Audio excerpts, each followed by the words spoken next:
lovers, welcome back to my channel. I just want to say right now there's a logo on the bottom of my rubber mat that keeps showing up, so I've tried to hide it as best I can, but that's what that white writing is, that icon on the bottom left corner. Later on in the video I figured that out and I turned the mat around, but until then I had to zoom in a lot more than I wanted to, but that's okay, it gives you a clear view. So this is page 2. There's my first spread from last week. I love how that turned out. So bold and dynamic. And I'd really like this small art journal to be bold and dynamic. I do lots of little journal books for the soul that are softer and more dreamy. This time I want to be bold and have fun. I'm using a fine 0.02 micron pen to write some of my scribble. I love doing this in my abstracts. I do it often. Some of this may show up later, some of it may not. I never know, but I like to start with it when I have the opportunity. So that's what I'm doing on this spread. This is also a spread when I want to show you the value of being patient and doing layer after layer after layer to get results of interesting texture. So that, if anything, is the main goal of this spread. Also new colors and a new stencil. So what I'm doing here is I'm going to do molding paste, and I found 3 big roses on a stencil. I think they actually call this a mask because it's more for masking, which is what I'm doing here. I'm going to mask the page and then add molding paste in those 3 roses in the middle of them. So everywhere where you see the stencil right now, that, which looks like thick lines, that's actually going to stay as the background paper. The modeling paste will be filled in all the other areas. So it'll be very interesting because all those scribbly lines from the rose are going to be where layers and layers of paint will follow into those grooves like a river, and they will change intensity and color and accent the shape of those roses. It's going to be a lot of fun. So I've got 2 paint spreaders out. The smaller one I'm using here to apply the molding paste. I'm pressing down fairly firmly. It's hard to do this when you've got such a big area to fill and do it without it shifting and moving, but I'm doing my best to hold it down. And I'm going in different directions so that I can make sure that all those areas which are large get filled. Now I also have an issue here of the center fold of the book. I don't want to have a lot of thick molding paste there because when I open and shut the book later on, it could crack there or cause problems closing or get stuck there. So once I start smoothing this out in a more general area, then I will thin out some of the paste in that center seam there so that it's not so bulky. Now I'm going to get out my larger paint spreader, and this is basically just going to flatten and spread that out so it's more consistent within the mold, within the mask. And anywhere where it might have missed, this is a good way of catching it. And I'm fanning out towards the outer of these roses, and anything that lands on the paper, if I don't want it there when I lift the mask, I can always just remove it with my finger before it dries. So there I am trying to eliminate some of the bulk in the very middle.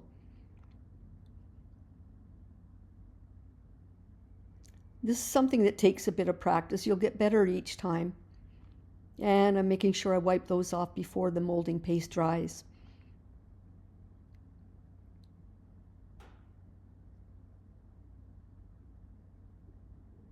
Now let's lift that mask up,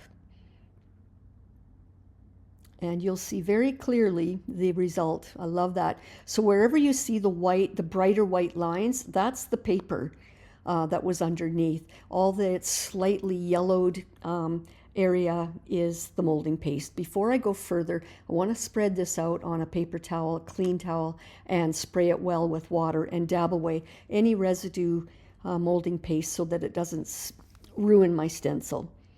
You have to be gentle because you can pull apart that stencil. So you're kind of rubbing and pushing, but trying to be gentle. And I'll give it a flip and do the other side as well. Just trying to have good practice keeping my stencils clean.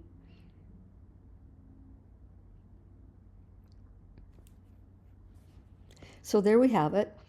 All that slightly darker shade is where the molding paste is, and the white that you see there along those lines, that's just the paper. Those are grooves.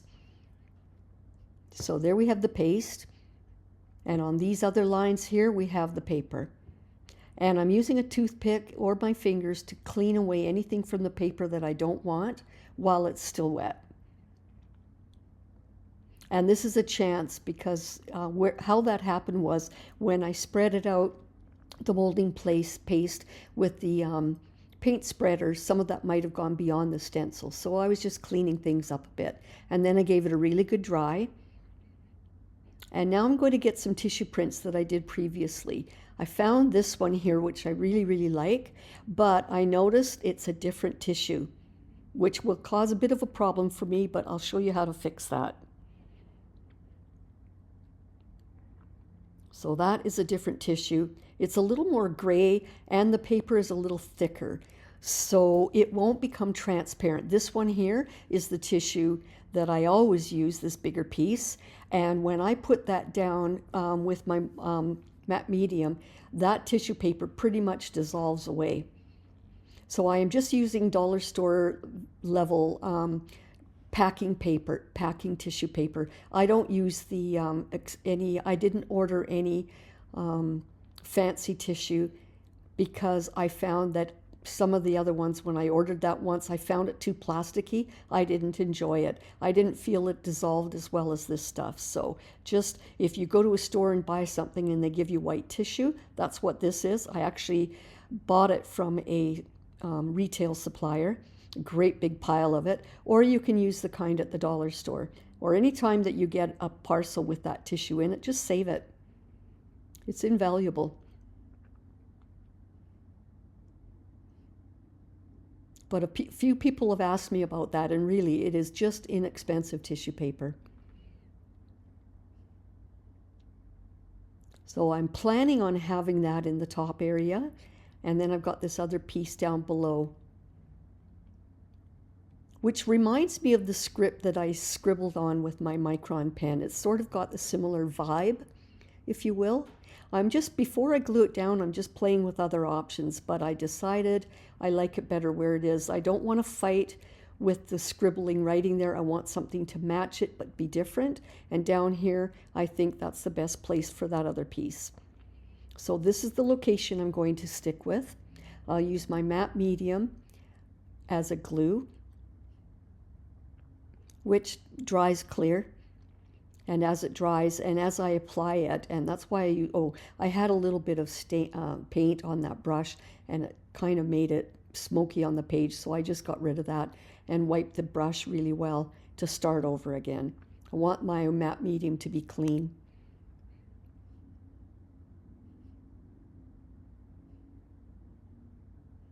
So the more matte medium you use, the more it helps to dissolve the tissue paper, which is my desired effect. I want the print from the tissue, but I don't want any bulk of tissue. And I really don't want the edges of the tissue to show up either. That's why I used my paintbrush technique with water to tear it away like that. It makes it very organic and fuzzy along the edges, and then they dissolve quite nicely. And then up in this top area, you won't even notice where the tissue paper is anymore. Whereas this bottom piece is, again, a different tissue. I don't know where I got that from, but I don't like it as much. But I'm going to do the same technique to glue it down. But because it is a different tissue and it's thicker and it's darker, it's sort of gray, you can see very clearly where the edges of that tissue are. Plus, you can see there's a ridge from it because it is thicker. So I'm going to have to deal with that. While I'm at it, I'm adding a little more matte medium in different areas around the page. And I'm not being perfect with it, but that's just to give a good smudging of matte medium as a coating over top of that rough, untreated paper that's on the page. The more I put over top the paper, the more paint that I add later sits on top instead of getting absorbed through the paper and sometimes even through the back.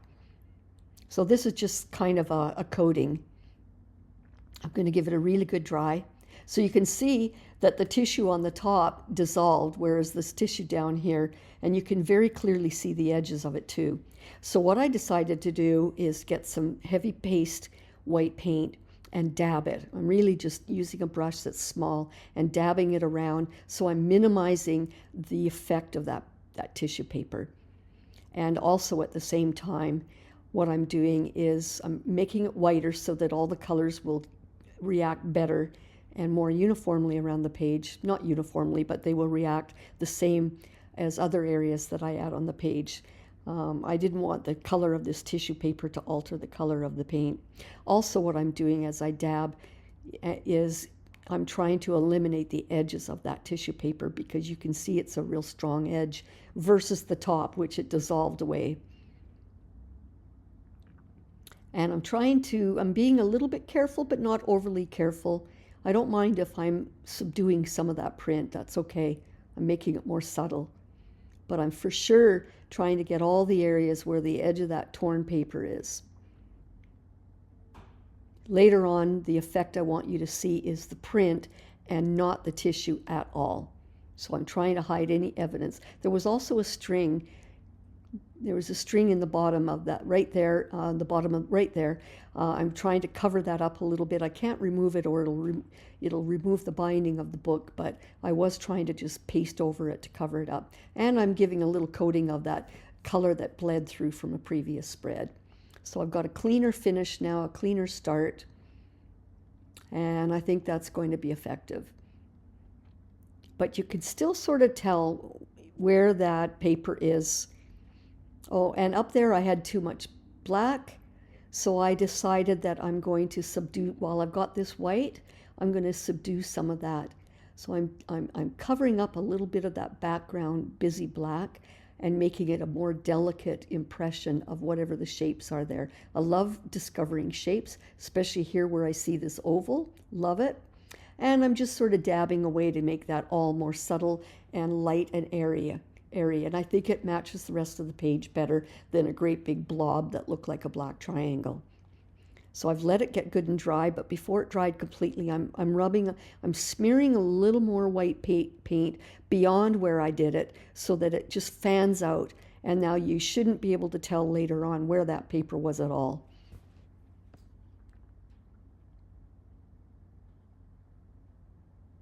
Better to do it now than later when the color already reacts to it, and then you see forever this paper edge. I didn't want that. And I'm subduing a little bit where that string is as well. And then while I was at it, I thought, let's just add a little bit of white around.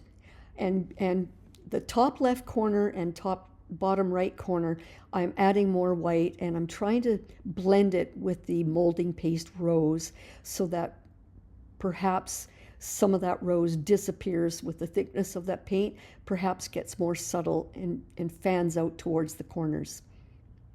I hope you understand what I meant there. I just didn't want, I wanted it to be subtle and fan out. And now that everything's bone dry, I'm adding all over a thin coat of matte medium, just again to ensure that this background page is all coated and ready to go for lots of color, because it's going to get wet. And this way, again, it stops any wet paint from bubbling the page and from going through the page into the back. Also, so actually I wrote that down. You can actually, if you don't have tissue prints right now and haven't made any, you could just grab a bunch of stamps that you have and stamp all over the page. It doesn't matter what you have, just to get the effect of what I'm doing here. My idea here was to be very subtle, very fine-lined stamps, and that's what you could go for. And then when I did the molding paste on the bigger mask, that's a big solid area, and that way they're different. And also you'll see that some of that script that I scribbled got covered, and some of it's still exposed, and I like that. And I like that that's not planned. At this point, moving forward, I can't dictate anything about that writing. It may or may not stay there. It may or may not get revealed, but that's the fun of this. So I sprayed some water all over the spread, and now I'm splashing Indian yellow. I love this Indian yellow. Look how brilliant and bright it is. It's just like a lemon yellow. It's so strong. Even though it's the lightest as far as shade of color that I'm going to do in this spread, it is actually the most vibrant of the three colors, and it really, really pops. You're going to learn a lot today on this spread about value. You can have hues, which are the shades of kinds of colors, the directions colors go. You can have intensity, which means how much, and saturation, which is how much paint is in the fluid.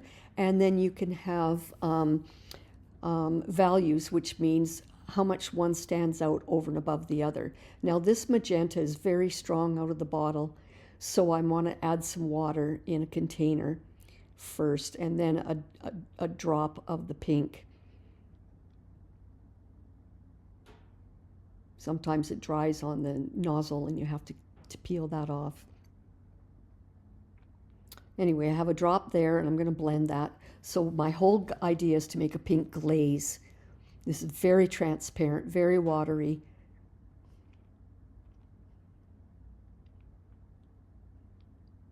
And I'm going to dab that intuitively. Again, I don't have a huge plan.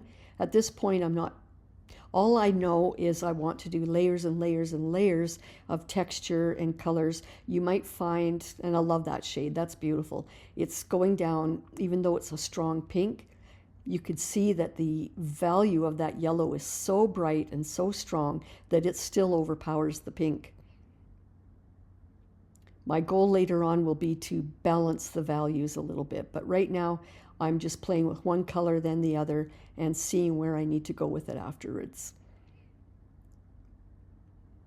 And I don't mind if I overlap, because when I overlap the two colors, it turns into the Nicolazo Gold, a similar color to the Nicolazo Gold, which is my third color for this spread.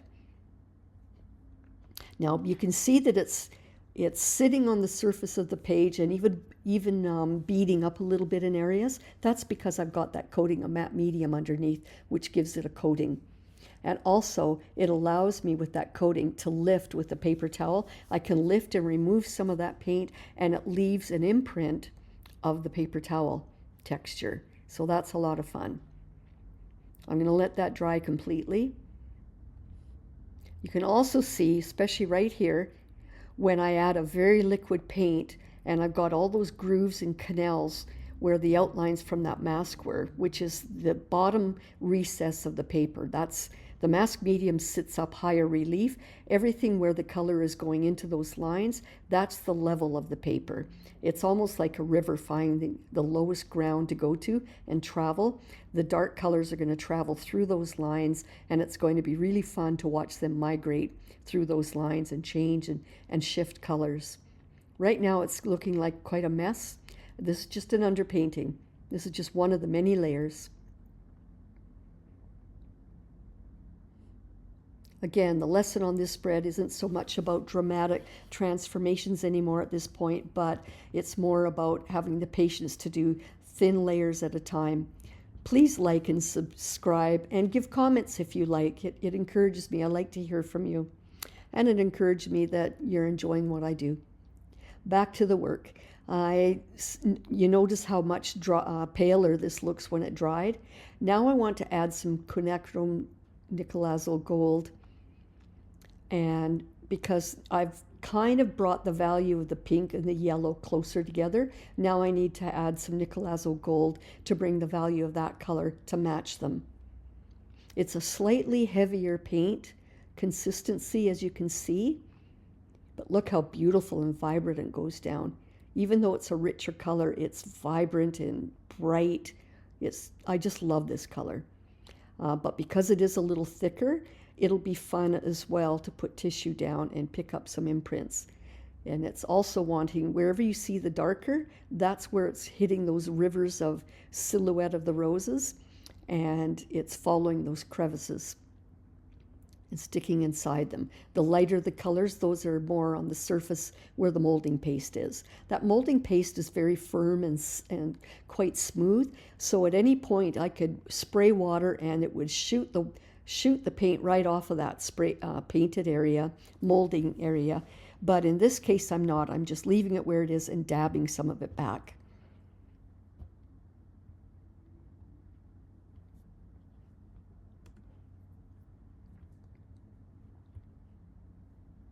This is still, as far as I'm concerned, underpainting.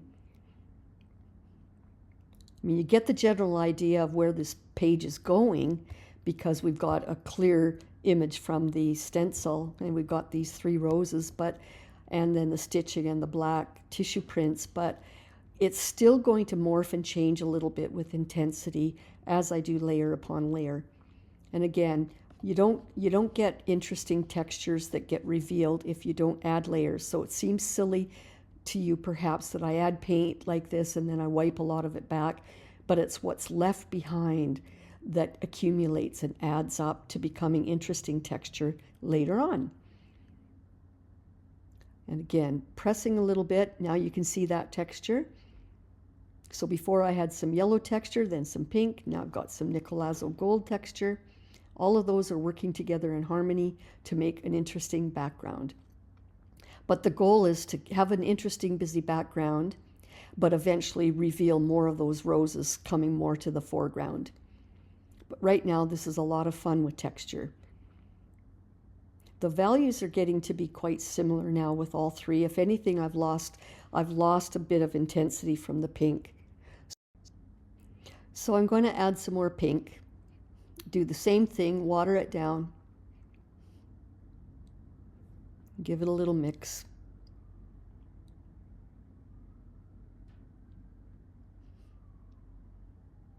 I'm starting with some splashes. Again, this is another way of getting texture in the background.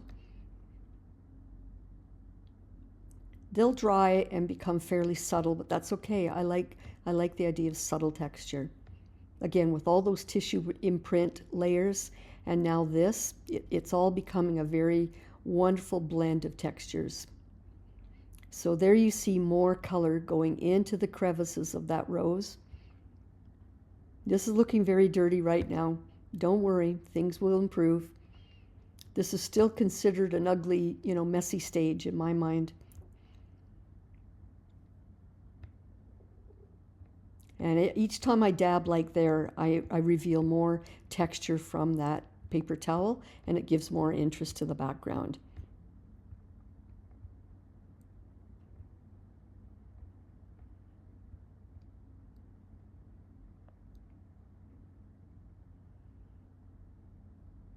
Let's get some more pink intensity here so that that value comes back to match the value of the yellow and the Nicolazo gold. Now you can see the 3 are balanced a little better. It's amazing how light that pink is, yellow, and yet how bold and strong it is and how it pops forward and dominates. It really does dominate these other 2 colors.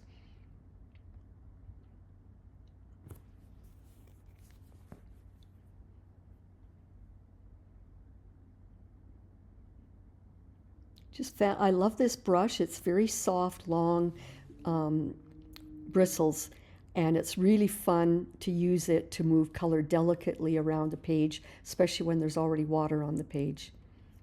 I really don't want to have brush strokes on this spread. And now I want to encourage some of that wet paint there to follow those crevices and lines. I kind of smudged it. That's okay. That's absolutely okay. I'll keep doing this. But as I tip it and let that happen, you can see that I have to dab away some of the other areas that I didn't want that to happen. And I'm just giving those areas a gentle dab. So I'm giving it another tip to let that pink, I'm encouraging it to follow the river, follow the crevices. But in doing so, in doing that, I'm allowing other blobs of paint to move around the page. Right there. So I'm just going to gently dab some of these areas back. And I'm only dabbing because I like the effect of the dabbing. It reminds me of some of that busy background. So just gentle dabs. Now you can see that the roses are becoming much more detailed because of the crevices. And I love how those crevices have shades of orange, shades of yellow, shades of pink, shades of red, like they're changing. I didn't just outline it with a pen so that all the roses have one outline color. I love how playful that is. Now that it's bone dry, I'm going to put rubbing alcohol on a clean paper towel You could do the same thing with a wet wipe that has rubbing alcohol in it. And I'm dabbing the surface. What I'm doing is rubbing with the flat of my fingers. I'm rubbing the very topmost surface of the modeling paste, which reveals more white from the original color below, but it doesn't touch those grooves that picked up the colors. Isn't that fun? So I'm going to do a little more. And everywhere where I do this and reveal more white, that's okay. If I find it's too white, all those areas where I'm revealing the white, those areas will pick up new color that I put over top if I decide to. So you could leave this just like it is if you really like light colors, and I think that looks lovely. I could even add a very semi-transparent white glaze over it to soften the whole effect even more and make it more dreamy, and that would be really, really beautiful. But I want this book to be bold and bright and fun, so I'm going bold. So again, this is a really good start for my underpainting, and now I'm sprayed water over top to remove with a clean paper towel all that residue rubbing alcohol because it's very sticky. It reacts with the paint and becomes sticky, and I didn't want that. So I cleaned all that off. Now it's bone dry, and I've decided I want to bring out levels of pink. And instead of using that wash that I had made before, I've got a tube of that same wash color mixed with white, so it's become semi-opaque. And I've decided to use that because it just provides a baby pink color here to blend with the whole spread. I like how now I've got different shades of pink. And if for some reason I didn't like that, I could take a rubbing alcohol paper towel and rub it back. But so far I'm enjoying what it's doing. Sorry for the bright reflection on the left of the spread there. It's my light showing it a little shinier than it would be. So as you can see, this is another technique, and you could even leave this exactly as it is. I quite like it. I'm giving it a good dry. It dried a little lighter, more opaque. You don't see that shine so much now. And I decided let's just get some bold pink out again. I want to enhance those grooves of the flowers. I'm spreading it all over, but when I wipe back, again, as you should know by now, as I wipe it back, what it's doing is leaving the pink that's in the grooves, and it's wiping away anything on the surface. So it's as if I was painting delicately in those grooves. This way you can be messy and wipe it back, and you've painted the grooves. I think it's a lot of fun. And I'm kind of happy I added more intensity of pink because that yellow, again, is so strong that I needed to step up the pink a notch. Again, this looks like a big mess, but I'm going to wipe away.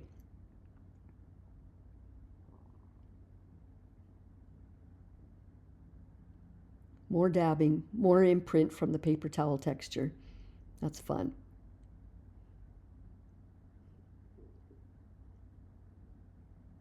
So again, those colors, those grooves picked up a lot more color and variation of color. I'm really happy with that. But again, this lesson is all about patience and layers of glazing. And with each layer, I add more intensity. I match the colors. I just add more interest.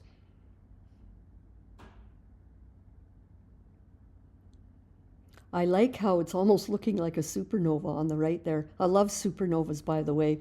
I've done a lot of abstracts that I have called supernova. So I'm just moving some more pink around.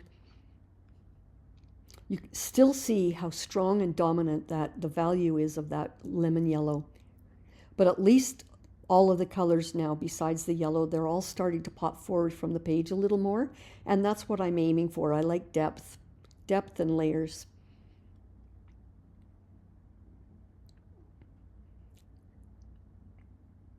So now I feel like the pink and the yellow are matched in value. Let's add some more Nicolazzo gold, bring out the third color a little better. So if we increase the value of that, then all three colors should have a similar value. And I don't mind that they're all similar because I've got the strong value of the strong intensity of the black details from the prints. Those are my contrast. as well as any white that I may reveal at the end. But now you can see how this Nicolazo gold is starting to match the intensity of the yellow. And I don't mind covering up a little bit of that yellow. Some of it'll get white back, but I don't mind covering some of it because it is so intense that even though it's just peeking through in areas, it's really bold and really effective. So again, I'm covering some of it up and I will reveal some of it. But you can see now how all three colors have a similar value, and they allow the black details to pop.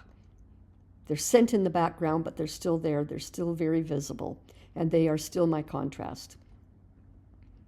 So I'm going to spray water all over the page and let it sit. It becomes very filmy, and then as that film settles and dries, the color settles and dries without brush strokes. I like that effect. So I'm going to remove my protective sheets and the tape. Again, on the first spread, I didn't like the blue tape I used. It destroyed right there the paper on the center of the book. So this time I found that this tape I used was way more effective. And I had to be careful ripping it off there. I didn't want to remove any paint, and it was very good. I liked it. So that's the tape I'm going to use from now on, taping the seams. And look at how bold now my second page matches intensity of the boldness of the blue page, and yet it's just soft, bright colors. I'm really happy with that. The only thing I want to do, those circled areas I just showed you, is a hint of smudgy white. So what I'm going to do is spray rubbing alcohol, and it's almost like using sandpaper. Scrape away, just rub away the surface a little bit so that I'm revealing just very minute flecks of white on the page, which will help tie in with those two smudge white areas. Just for movement through the page, that's all I'm doing. I didn't want white to be dominant. I wanted it to be subtle, and a little touch right there. And that's all it needed. The black and the white are my accents. The rest is similar intensity and value. I like that. That's fun.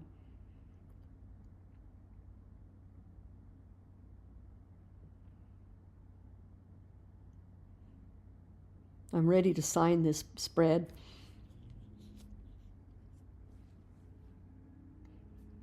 With my Micron pen. There we go. Happy with this. It'll dry ever so slightly. There you go. It dries slightly less shiny. That's okay. It's shiny when you move it around. So I wanted to show you close up all the detail, all the texture, all the background. You do not get that without layers and layers and layers. That's just, you can't cheat. I can't just paint this in one level. Like, it just wouldn't work.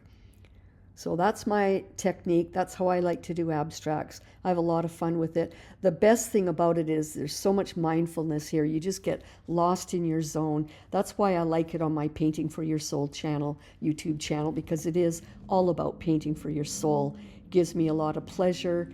I get lost in my zone, and I hope you do too. Thanks for joining me. We'll see you next week for the next spread.